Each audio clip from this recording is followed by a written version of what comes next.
Hey folks, I just wanted to put up a quick video because I've run out of archival footage from my old practice space at the church. So we're here in my glorious apartment bike storage, which is insulated with concrete, so nobody can hear me. But it makes for a lovely acoustic atmosphere, complete with flushing toilets and drainage and everything else, so I hope that's not too distracting. But anyway, the tune I want to examine today is a common session tune called the Banshee. And before you click away to a different window, there's something interesting about this tune that I want to dig into that I discovered in the course of researching it. I was researching it because I recorded it with my band. And in the course of doing so, I wanted to make sure that I knew where it came from and that I was paying royalties to somebody, if there's somebody still alive who is kind of connected with the person who wrote it. And it turns out this is written by James McMahon.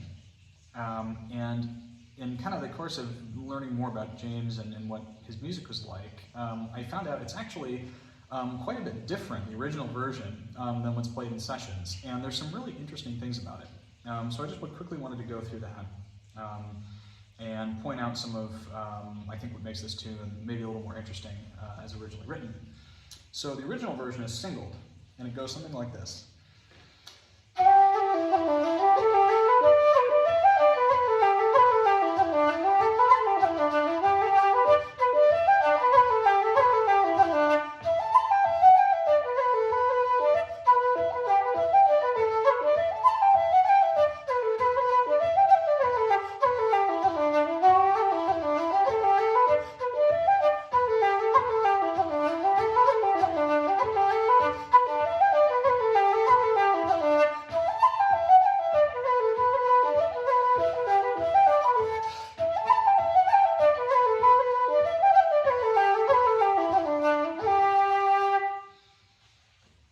So it's kind of odd because it has none of the characteristics that you would kind of define it by in a session. Like there's no real rolls on G, there isn't that little BCD triplet like, and there are just a number of little kind of turns and figures in it that I think are interesting. So let's dive into this here. The first phrase is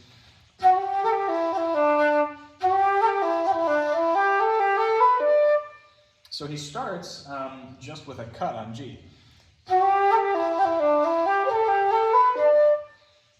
And then does this kind of odd rocking back and forth from the A to the G. And so really the A is getting more airtime, I guess, than the G, which I find really interesting in a tune that's very, based around the key of G. It's kind of interesting to hang on the A so long, and that's kind of why I find, his version so fun to play.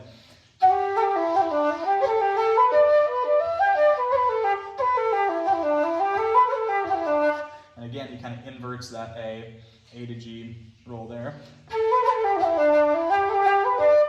And then I put a G roll in there just because I think it's something my fingers reflexively do, but I believe he plays it. That's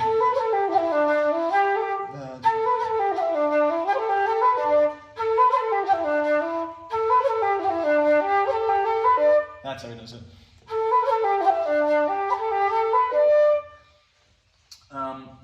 And then in pretty much all of this tune, except for the B part, every single turn where he does that, in the sessions they tend to go, but that's not how he plays it. He always goes E to G to D, which creates a little bit more of a feeling of motion, at least as I hear it. So.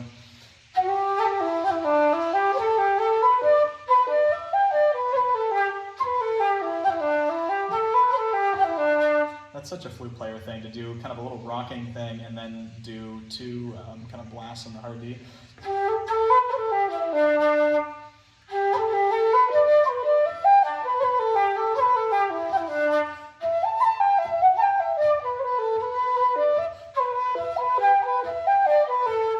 So that's the other thing that's different. A lot of times in the session you hear it, or less commonly. But in his version, it's this very clear little bit that kind of goes back into that E, G, D little turn from the A part. So it's much more kind of connected with the A part than the session version, which I found interesting.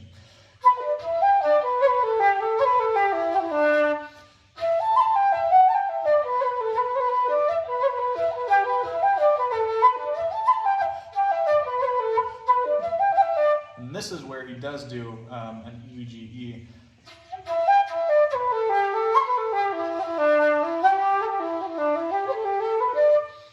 So anyway, I tend to just throw in a lot of his original stuff along with some of my just kind of more reflexive session ornaments for this tune, but it's a really fun tune, and if you want to play it in a session, it does match up. It's not one of those versions that's so kind of incontrovertibly different you're going to confuse people, but people will prick up their ears for sure, but it's not going to be a train wreck. You just have to play it doubled instead of single.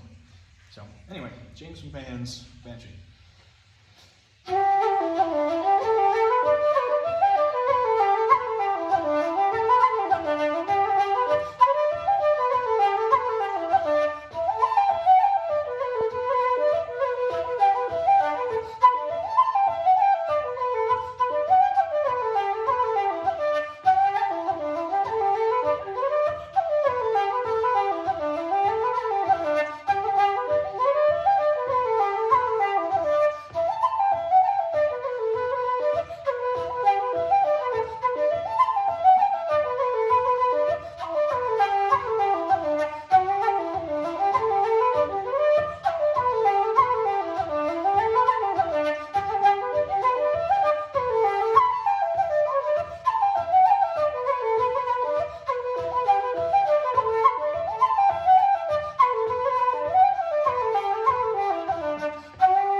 Hopefully I can do some more videos in the future, maybe with my nice microphone setup instead of this awful Toilet Tech reverb.